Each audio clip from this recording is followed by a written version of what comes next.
Talk to you guys later. Hello, everyone, and welcome.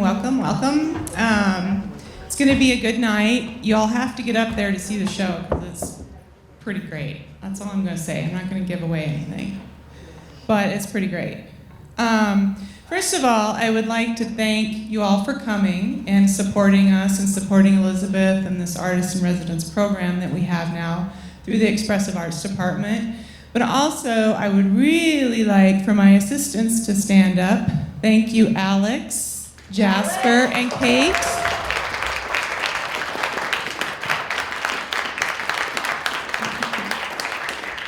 They work really, really hard, and they're doing a great job. And honestly, I couldn't do it without them. So I just wanted to let them know how much I appreciate them.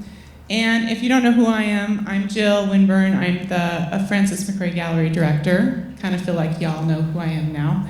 And to let you know, right when she's done with her presentation, there will be a little bit of Q&A, maybe about 10 to 15 minutes, the most. So be ready with your questions. I'll be going around with the microphone so we can hear you.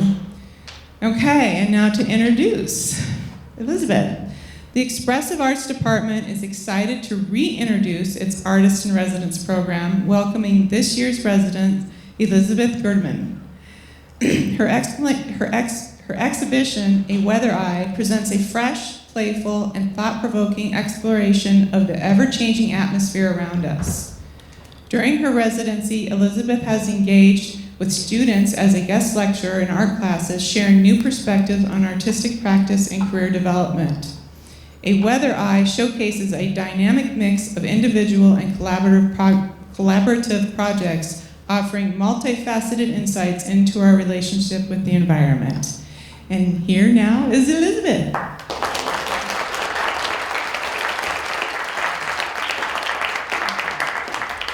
Thank you so much, Jill, and thank you everyone for being here with me this evening. I'm really excited to share my artwork with you, and I hope, as Jill mentioned, that you will join us afterwards at the Francis McCray Gallery for the exhibition opening.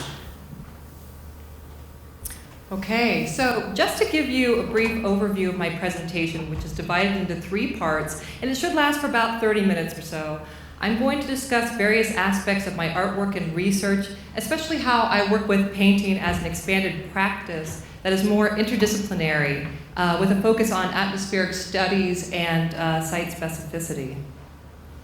And for the intro, since there's so many students out there, I wanted to go back to when I started to think about and approach landscape and painting in different ways, which really crystallized for me when I was a graduate student.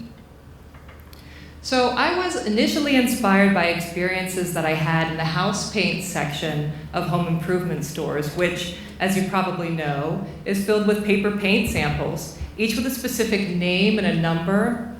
And I became fascinated by how many of these paints meant for an interior home environment are accompanied by texts and images that evoke an often pristine, natural exterior world.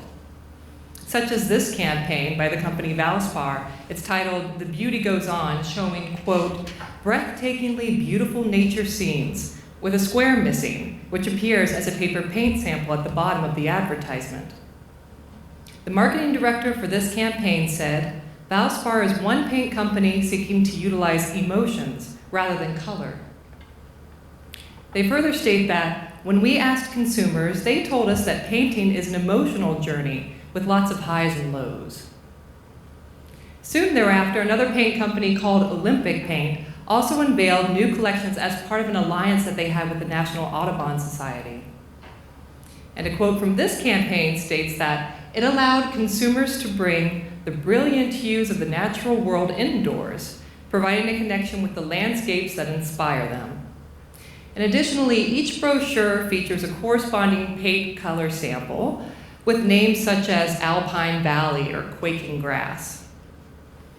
And so this is another paint color sample titled Grand Canyon. It's from the Benjamin Moore Paint Company. And this one made me start to think about early paintings of places like the Grand Canyon, and to ask questions like, does a paint sample titled Grand Canyon actually have something to do with a painting, such as this, of a similar title?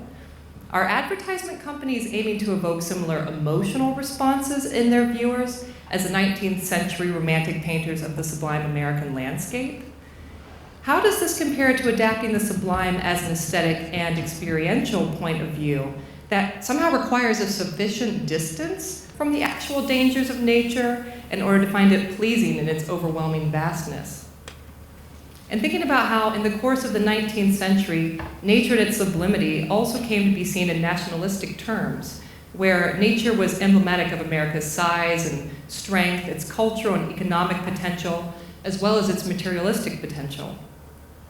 So at the same time that I was a grad student, I was also researching landscape theory and learning more about what it is that landscape actually does, how landscapes functions, like not just simply as an object to be seen or a text to be read, but as an instrument of cultural force and a central tool in the creation of national and social identities.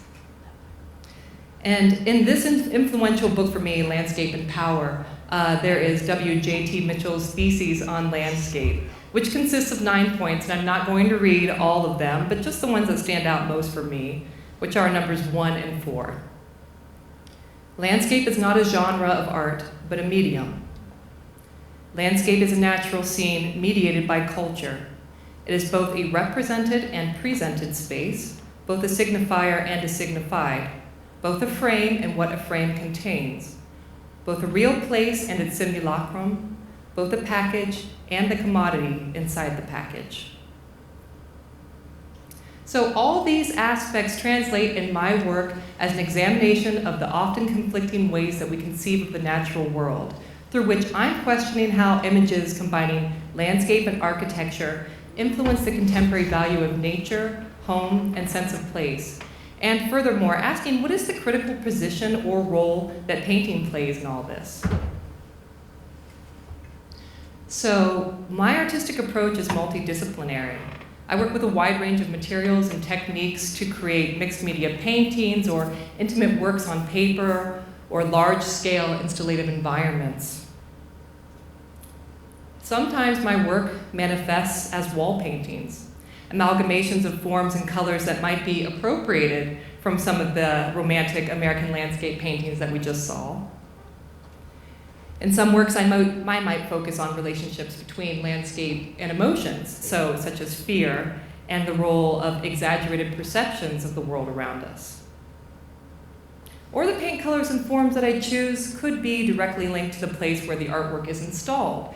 So in this case, from works of romantic European landscape paintings that were found in the local art museum. Other times, the forms that I create are based more on the layers of history and the specific geology, or even the industrial use related to a particular area.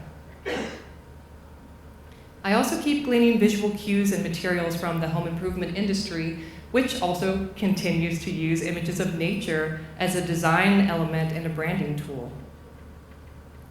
Most of my exhibitions, though, combine various materials, so I'm often using mundane things like tarps and curtains or wallpaper, window glass, or even, cast shadows in a room. So with all of these environments that I work within, I question how we bring notions of the natural world by way of paint, color, and forms into our interiors. For my site-specific work, I respond more to the elements that are found there. So in addition to the history and use of landscape imagery in that particular place. And I'll often use what is called a psychogeographic approach to investigate the influence that architecture, space, and atmosphere has on perception as a means of exploration in the area. Questions that I often have when I work on site are, how are images of the surrounding environment kept within the reach of our daily lives of the inhabitants that live there? And how much of our everyday surroundings might we actually take for granted? During this time that I consider marked with a heightened sense of anxiety, how can art promote the desire to recognize and reflect fact from fiction, to try to seek truth amongst the shadows, especially within the confines or walls of our own minds? How can the materials used and the new shapes that they take evoke a sense of place that is in need of preservation or renewal? And how can they reflect a specific locale's resources, culture, and history?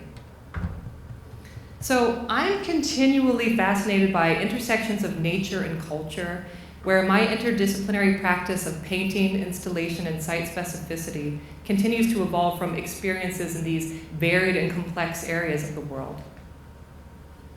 And while I'm going to continue to show you some of my recent site-specific and installative projects, I also want to segue into discussing my interest in becoming an artist in residence here at WNMU, which, for me at least, has offered precisely the unique opportunity that I had been searching for, to be immersed within both an academic and a local community that is imbued in the arts and surrounded by wilderness.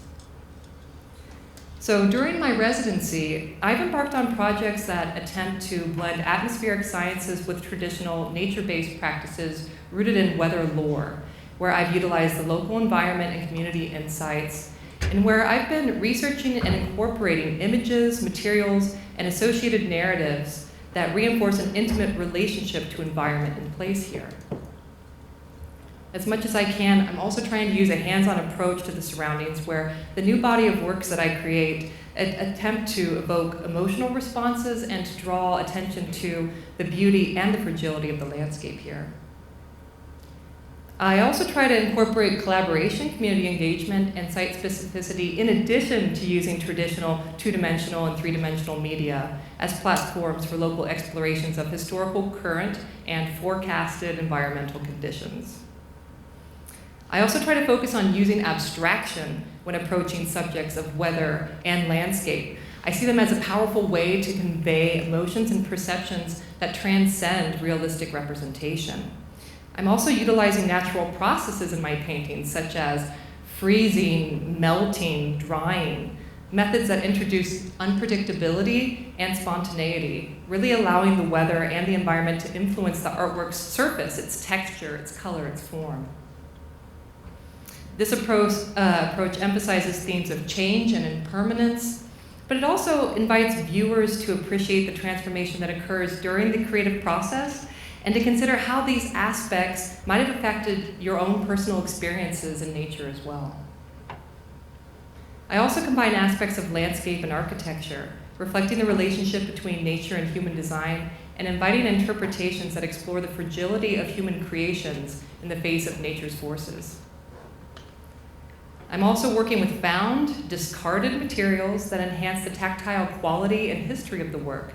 So I'm inviting viewers to engage with the layers and meaning that are embedded, and also challenging traditional perceptions of economy, beauty, and value in both in art and in our landscapes. By integrating found materials and images, I really want to create a dialogue between the familiar and the unfamiliar, and to prompt reflections on memory, decay, and the unfamiliar, and to think a little bit about the complexity of ecological systems that transform the landscape into a multifaceted kind of an experience.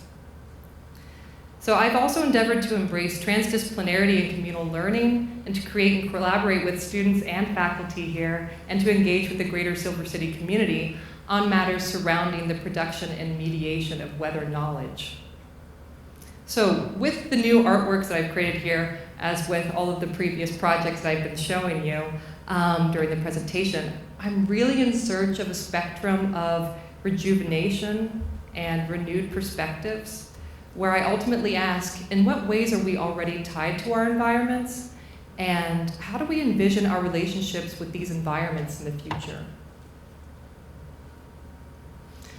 Okay, halfway there, but for the last section of my presentation, I'm going to share all of the inspirations and processes for the projects that I've been working on while I've been here. These include engaging weather outdoors and also through windows and screens, shifting atmospheres, and the creation and use of found materials. So, as you know, the weather here is often characterized by unpredictability. Yeah, you might hear quotes like, "In New Mexico, the sun shines almost every day," or "Our sunsets are as colorful as our landscapes." The dry desert climate can also give rise to the saying, "The heat may be dry, but the sunsets are wet with color." Or, the monsoon can be described as a whisper of renewal. I like that. And each of these phrases captures the unique beauty and allure of the area's diverse weather patterns, and they're also precisely why I wanted to explore these themes here in my artistic practice. And fortunately, I arrived just in time to catch what ended up being the tail end of the monsoon season, which brings with it unique atmospheric conditions where the contrast between the rain-soaked earth and the dramatic skies, it really transforms the landscape, and it ends up playing a critical role in shaping the environmental, economic, and social fabric of the region. So I first started by collecting rainwater for use in my art, and I also spent time witnessing and observing not only the changing skies, but also the changing water levels at places like the Big Ditch, for example. And I translated my observations during the monsoon into a series of watercolor artworks, attempting to capture the essence and the depth of this transformative season. Using the changing conditions here as a reference, but also really just sort of allowing the incredible shifting sky displays to inspire and wash over my thoughts and the creation of new compositions. Appropriately, the conclusion of this series of work, it also seemingly corresponded with the apparent ending of the rainy season, when I could no longer, on a daily basis, collect rainwater. So shifting gears and observing the weather here, it became apparent that conditions are often quite clear. So I wanted to utilize this clarity to examine the night skies, but really more focused on a practice of stargazing, connected to places with exemplary skies that I think we should all have access to. Stargazing has been a profound activity for cultures worldwide, serving not only as a means of navigation, but also as a way to understand different celestial events, mythology, and the cosmos' relationship to our earthly life. In contemporary context, this activity can also reflect our growing awareness of environmental concerns and the impacts of change on the night sky. So in addressing weather and environmental themes, stargazing symbolizes a connection to the universe and a longing for ecological awareness, prompting a reflection on our place within nature and the urgency to preserve the skies and the landscapes that inspire both awe and introspection.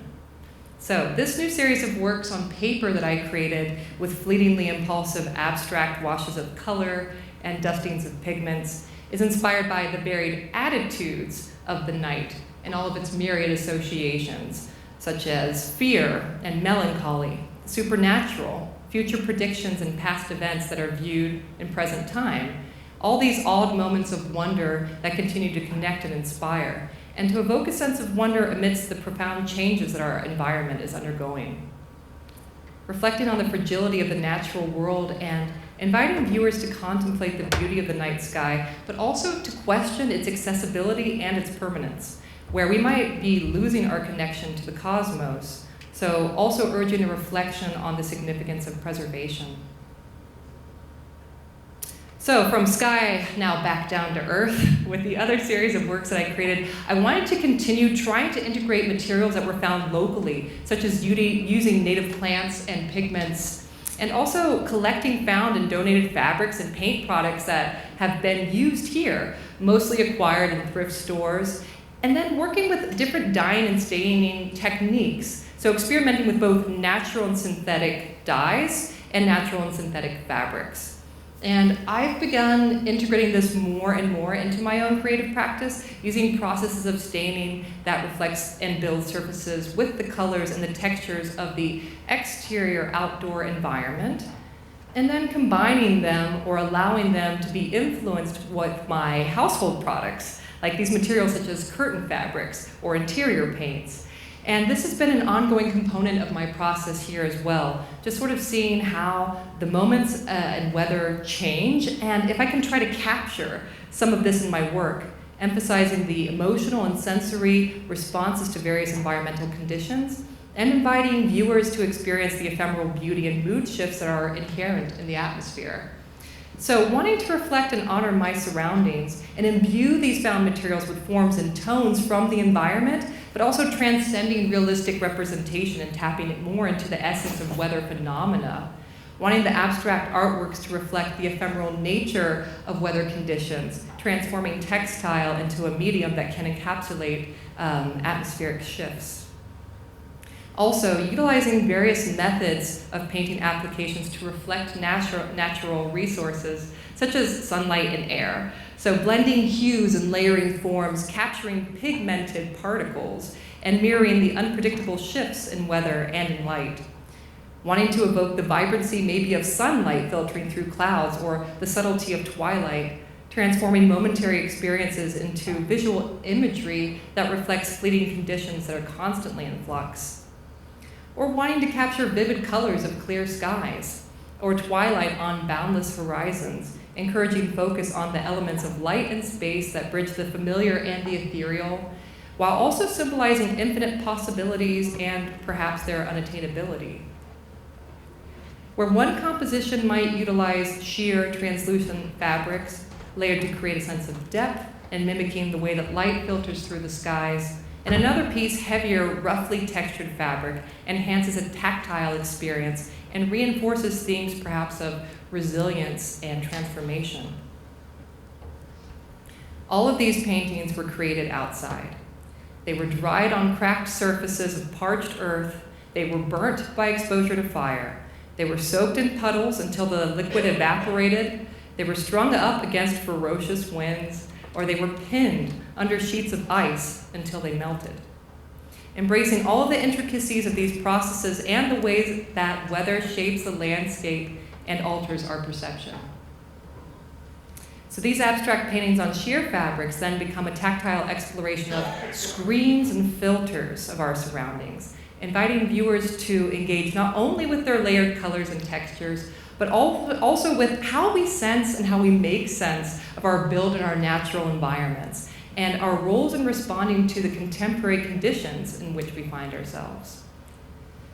So here we go, thinking about conditions of viewing and the way we look at the world and how we sense both the built and natural environment. I started to focus more on architectural framing devices that I found, especially facades and parapets and things like that, and also how they play a crucial role here, enhancing the cultural identity of the town while providing structural security and also different accesses to entrances. So these are elements that serve not only as aesthetic features that reflect the area's rich history and artistic character, but they also frame views of the surroundings and support the structures that surround us.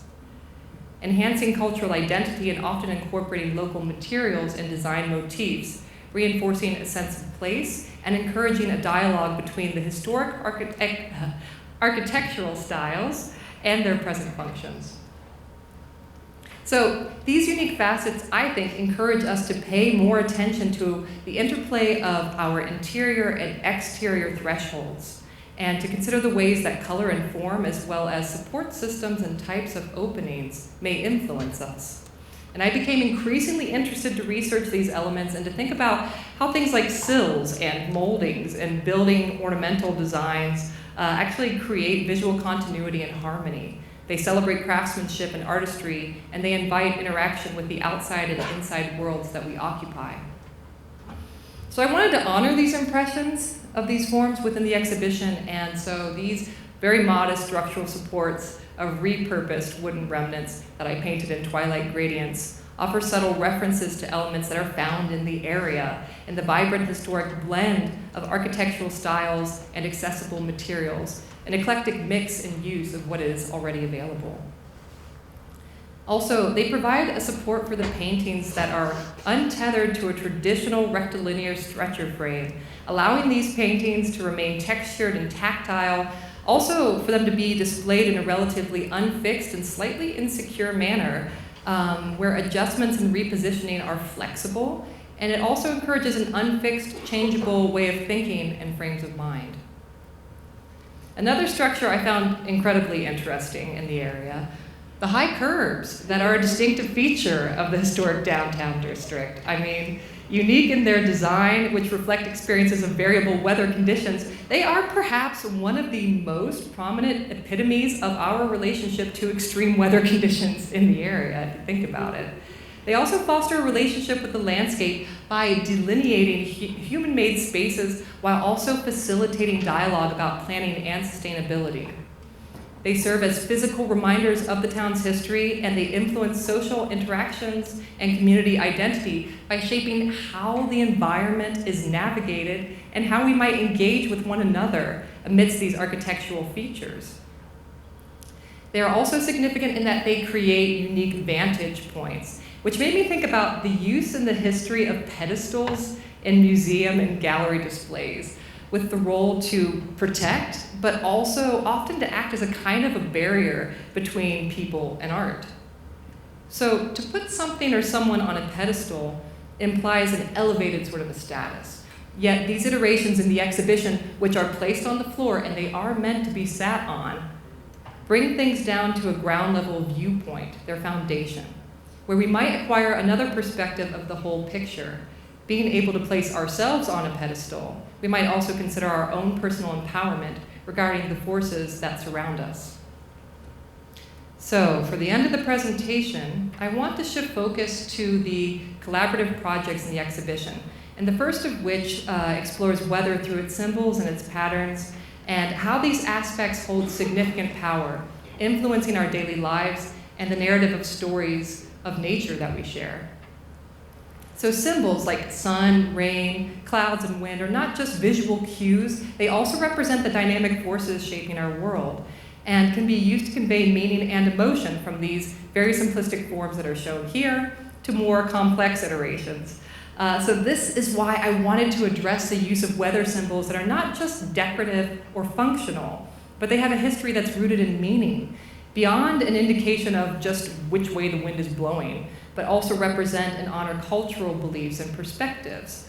So engaging with weather vanes, a collaborative project in the exhibition that I'm really excited about, was created with both students and members and friends of the Chiricahua Apache Nation Foundation, who were invited to participate. And I figured that, since my artistic considerations and research are being influenced and inspired by this place, this land, it also became important for me to culturally educate myself and learn more about the Chiricahua Apache Nation's lifeways and perspectives on the subject of weather, not only historically, but how these aspects continue to manifest in the present.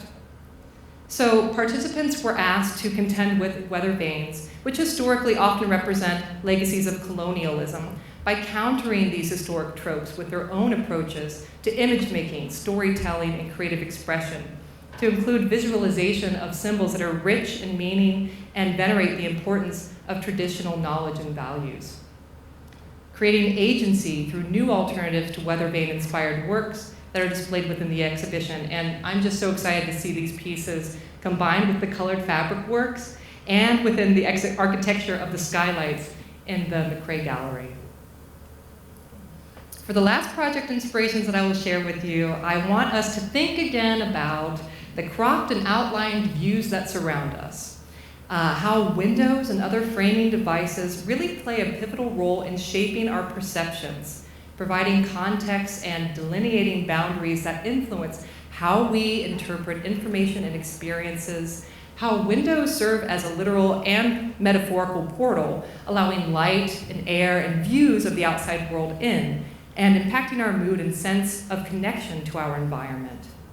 But also how intangible framing devices such as narrative perspective or setting guide our understanding and shape all of our emotional responses to our surroundings. And socially, how the frameworks that we use often determine how we interact with each other and with our environment. Ultimately, these devices are essential in filtering reality, influencing our beliefs, our choices, and the way we engage with the world. And they also serve as the impetus for another collaborative project titled Viewfinders that was open to students in the Expressive Arts Department. So this is one of my own ongoing series of works. But for this exhibition, students were asked to use this project as a platform to create their own unique approaches to engaging with their immediate surroundings. A viewfinder is a tool that enables the framing or cropping of a particular scene, to arrange a composition, or to perceive an area in greater detail. So with this project, students engaged more directly with their surroundings through art, acting and reacting to spaces that they occupy with purposeful meaning and intention, and they were encouraged to become more active in shaping the relationships that we have with our environments. So, and engaging really a fundamental role of the artist to direct attention to specific aspects of the world around us, to stir emotions, to shift perspectives, and to inspire action.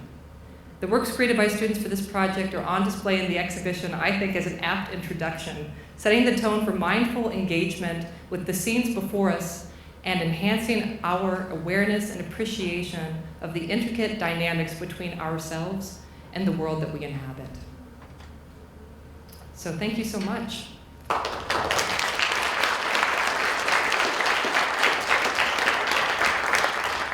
And before everyone heads over to the exhibition opening, I'm able to take any questions that you may have at this time.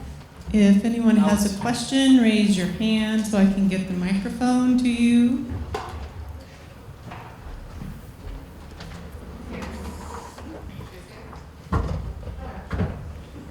Hi. Hi. So in regards to your painting practice, why do you feel as though it's important to utilize synthetic corporate paints in addition to the natural pigments? Yeah, I think that's a great question, Renee. Thank you so much for that. Because when we think about our environment and our surroundings, it isn't only of a pristine, natural scene.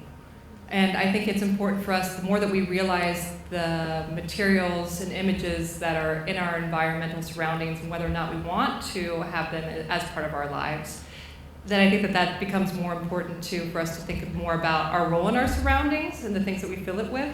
And I think it's interesting too when I'm utilizing some of these different processes to see what's being rejected. So if I'm using a natural pigment on a synthetic fabric, you might get some pools and puddling where the two are not merging or marrying in the way that you would expect them to. And I feel like that's also a really interesting mix of values and symbolism too within the process itself. So yeah, I think that it would be a falsehood to only work with natural materials with the kinds of explorations of landscape and perceptions that I'm dealing with. I want to try to make it as all-encompassing for our times as possible. Yeah, thanks. Hello, I hope it works. So, speaking with natural pigments and things like that, I saw that you had prickly pears. Yeah. How did the dye end up ending up? And was there anything unexpected about using prickly pears? Oh gosh, well let's see. There might be some students in the audience that can attest to how it smelled one day. Yeah, everybody's laughing. Okay, that kind of weird cheesy smell that we had in the hallway. So there was some fermentation that occurred. I'm not going to say whether or not I painted with it, but no, experimentation is part of the process. And so you might even see some. I encourage you to look for the paintings that have some neon outlines surrounding the forms, and I think that the prickly pear dyeing process actually lends itself to that. So yeah. Welcome to Silver City. Thank you, I love it here. Where beauty can be elusive unless one has eyes to see it. And thank you for opening our eyes to even more. I wonder how you got to Germany and Switzerland and Italy for your residencies, right? Yeah. What connections there? So, interestingly enough, soon after I was a graduate student, so I was talking a lot about my research and inspirations during that time, I ended up getting a travel grant and residency opportunity through a sister city exchange program from the Greater Columbus Arts Council, my hometown, with Dresden, Germany.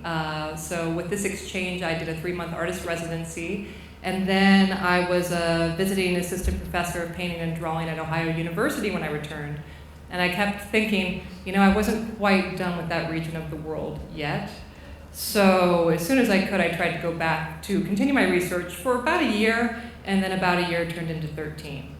So, but as far as geographic proximity, it would allow me to then be able to much more easily access residencies in Switzerland, Italy, places like that. So, thanks.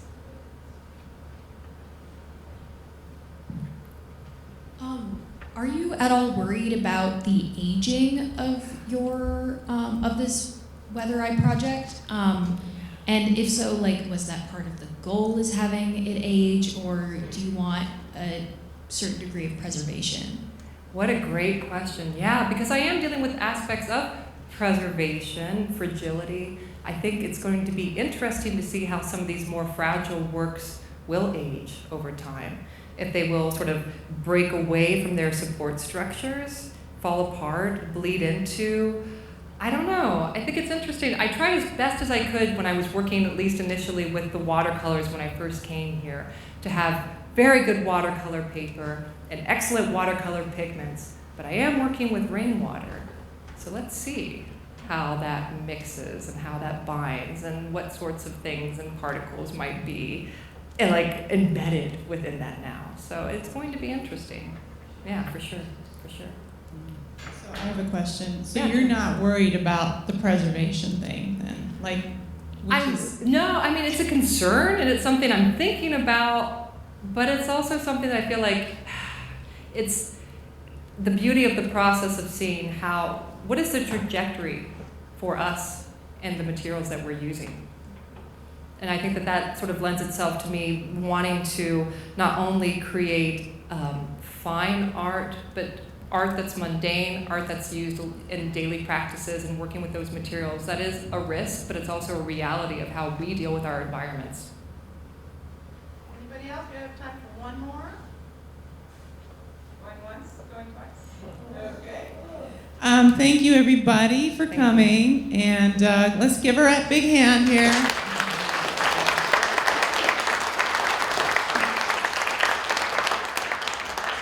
Okay, the gallery is going to be open when you get up there. There are refreshments, and enjoy. I think you all are going to love it.